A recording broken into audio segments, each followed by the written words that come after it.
மன்னூர் சிவகாமி அம்மன் உடனுறை பூலா நந்தீஸ்வரர் கோவில் சித்திரை திருவிழாவில் மீனாட்சி திருக்கல்யாண நிகழ்ச்சியில் ஆயிரக்கணக்கான பக்தர்கள் கலந்து கொண்டு தரிசனம் செய்தனர். தேனி மாவட்டம் சின்னமனூரில் உள்ள அருள்மிகு பூலா நந்தீஸ்வரர் உடனுறை சிவகாமி அம்மன் கோவில் சித்திரை திருவிழா வருடந்தோறும் நடைபெறுவது வழக்கம். கொடியேற்றம், திருக்கல்யாண வைபவம், தேரோட்டம் உள்ளிட்ட பல்வேறு நிகழ்ச்சிகள் இந்த சித்திரை திருவிழாவில் நடைபெறுகிறது. அதன் அடிப்படையில் இந்த ஆண்டு சித்திரை திருவிழாவிற்கான கொடியேற்றம் கடந்த வாரம் வெகு விமர்சையாக நடந்தது.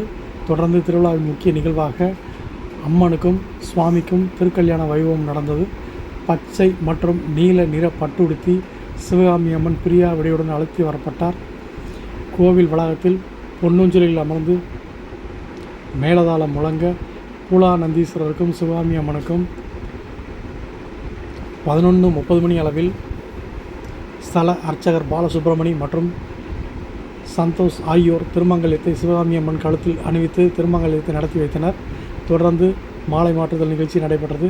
பின் சிறப்பு தீபங்கள் கொண்டு தீபாராதனை காண்பிக்கப்பட்டது. இதனைத் தொடர்ந்து இந்த திருக்கல்யாண வைபவ நிகழ்வில் சின்னமனூர் மற்றும் சுற்றுவட்டார கிராமங்களிலிருந்து ஆயிரக்கணக்கான பக்தர்கள் பங்கேற்றனர். மஞ்சள், தாலி, குங்குமம் பிரசாதம் வழங்கப்பட்டது.